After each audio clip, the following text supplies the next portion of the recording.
옛날 장원이라는 조용한 마을에 설화라는 처녀가 살고 있었습니다. 그녀는 봄날의 벚꽃처럼 아름다웠을 뿐만 아니라 단정하고 효심이 깊은 여인이었습니다. 마을 사람들은 모두 그녀를 아꼈고 특히나 소금 장수 춘호는 그녀를 깊이 사랑하고 있었습니다. 춘호는 성실하고 정직한 사람이었지만 몹시 가난하여 입고 다니는 옷조차 군데군데 기운 흔적이 가득했습니다. 설화와 춘호는 서로를 사랑하여 혼인을 약속했지만 춘호는 결혼 자금을 마련하기 위해 마을을 떠나 한양으로 향했습니다. 설아야, 내가 반드시 돈을 벌어 돌아올게. 그때 우리가 함께 할 수 있도록 기다려줘. 춘호 오라버니, 저는 언제까지라도 기다릴 수 있어요. 꼭 건강하게 돌아오세요. 그러나 두 사람의 행복한 미래는 뜻밖의 인물에 의해 위협받게 됩니다. 그 인물은 바로 홍달이라는 탐욕스럽고 음흉한 관아의 관리였습니다. 그는 배가 항아리처럼 불룩하고 사람들의 세금으로 배를 채우며 사치스럽게 살아가던 악명 높은 자였습니다. 어느 날 그는 설화의 미모에 대한 소문을 듣고 그녀를 차지하기로 마음먹었습니다. 그 아가씨가 그렇게 고운 얼굴을 가졌단 말이지. 이 몸이 직접 가서 데려와야겠군. 하하하, 그렇게 홍다리는 자신의 수아를 보내어 설화의 부모에게 혼담을 전했습니다. 홍다리는 설화를 차지하기 위해 수하들을 불러 명령을 내렸습니다. 어서 가서 설화의 부모에게 혼담을 전하라. 그녀를 내 첩으로 삼고 싶다고 해라. 만약 승낙한다면 한 마리의 살찐 소, 두 항아리의 맛 좋은 술, 그리고 최고급 찹쌀새 포배를 주겠다 전해라. 수하들은 곧장 선화의 집을 찾아갔고 그녀의 부모에게 홍다리의 혼담을 전했습니다. 설화의 부모는 놀라며 서로 얼굴을 마주 보았습니다. 홍다리는 고위 관리였지만 그의 악행을 모르는 사람이 없었습니다.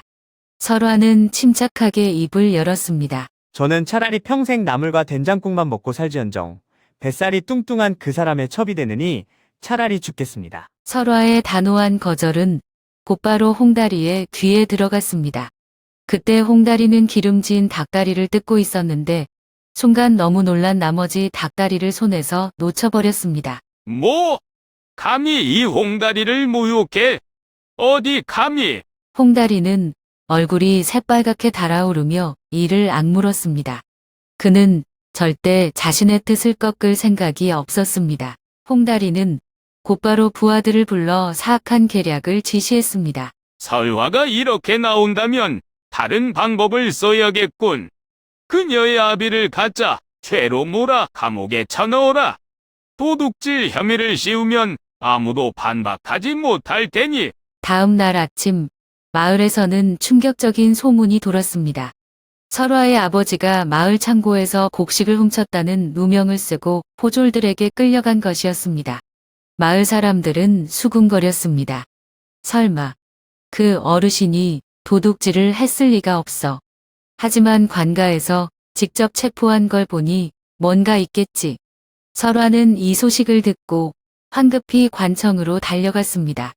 그녀의 아버지는 억울하게 감옥에 갇혀 있었습니다. 그날 저녁 설화는 홍다리의 초대를 받고 그의 저택으로 갔습니다. 거대한 기둥과 화려한 장식이 가득한 관저안 홍다리는 뻔뻔한 표정으로 그녀를 맞이했습니다. 설화야, 아버지를 구하고 싶다면 방법은 간단하다. 나의 첩이 되면 그 즉시 내 아버지를 풀어주지. 설화의 두 손이 떨렸습니다. 억울함과 분노가 그녀의 가슴을 가득 채웠지만 그녀는 이를 악물고 침착하게 대답했습니다. 이런 더러운 수작을 부려서 원하는 걸 얻을 수 있다고 생각하시나요? 저는 절대 굴복하지 않을 것입니다. 하하하.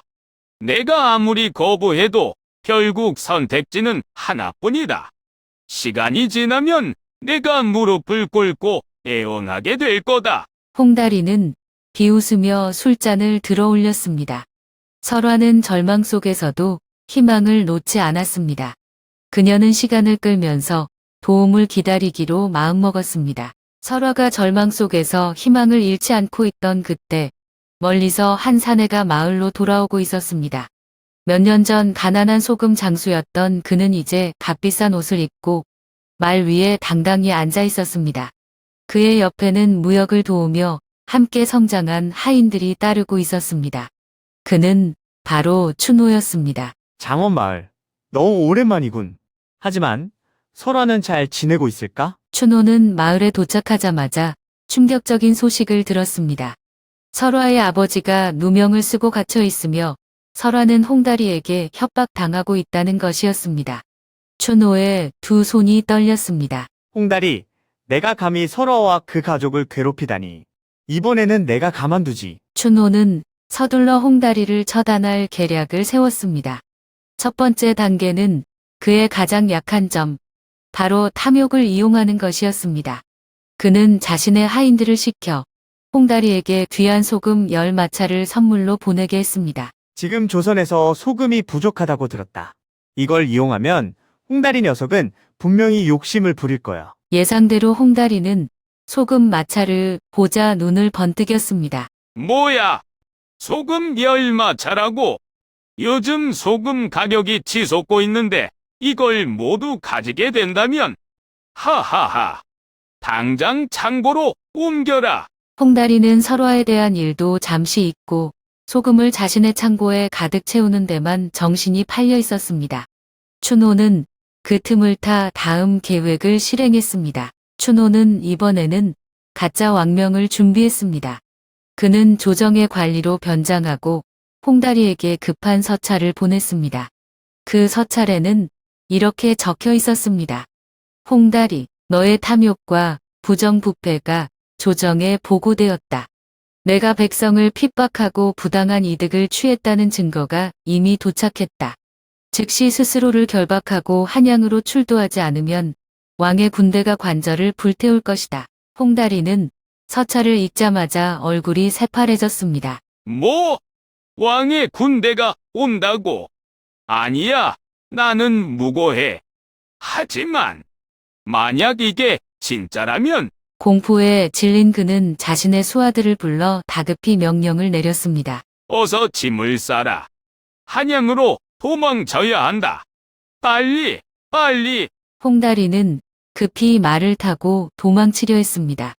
하지만 너무 다급한 나머지 제대로 방향을 보지 못하고 달렸고 결국 마을의 돼지 우리로 그대로 돌진하고 말았습니다. 그, 돼지들은 깜짝 놀라 달아났고 홍다리는 돼지 오물에 뒤덮여 땅바닥에 나뒹굴었습니다. 마을 사람들은 이를 보고 폭소를 터뜨렸습니다. 허허허. 이것이 바로 탐욕스러운 자의 최후로다. 곧 마을 사람들이 몰려들어 홍다리를 붙잡고 결박했습니다. 이럴 수가. 나는 관리라고. 이럴 순 없어. 그러나 이제 그의 권위는 무너졌습니다. 마을 사람들은 그를 결박한 채 관하로 끌고 갔고 결국 그는 모든 죄가 밝혀져 처벌을 받게 되었습니다. 홍다리가 돼지 우리에 빠진 채 체포되고 모든 죄가 밝혀지자 설화의 아버지는 즉시 감옥에서 풀려났습니다. 억울했던 누명이 벗겨졌고 마을 사람들은 환호했습니다. 설화는 곧장 아버지가 계신 곳으로 달려갔습니다. 아버지, 정말 다행이에요. 너무 걱정했어요. 설화의 눈에는 눈물이 가득 고였습니다. 그녀의 아버지는 딸을 바라보며 눈시울을 붉혔습니다. 이 모든 게 춘호 오라버니 덕분이에요. 그가 아니었으면 우리는 아직도 고통 속에 있었을 거예요. 그때 춘호가 조용히 다가와 따뜻한 미소를 지었습니다. 설아야, 이제 모든 게 끝났어. 다시는 너와 너의 가족에게 이런 일이 생기지 않도록 내가 지켜줄게. 설화는 춘호를 바라보며 살며시 미소 지었습니다. 그렇게 해서 두 사람은 다시 서로의 곁에서 행복을 약속했습니다. 며칠 후 장원 마을에서는 역사상 가장 크고 성대한 결혼식이 열렸습니다. 마을 사람들은 모두 축복의 인사를 건네며 기뻐했습니다.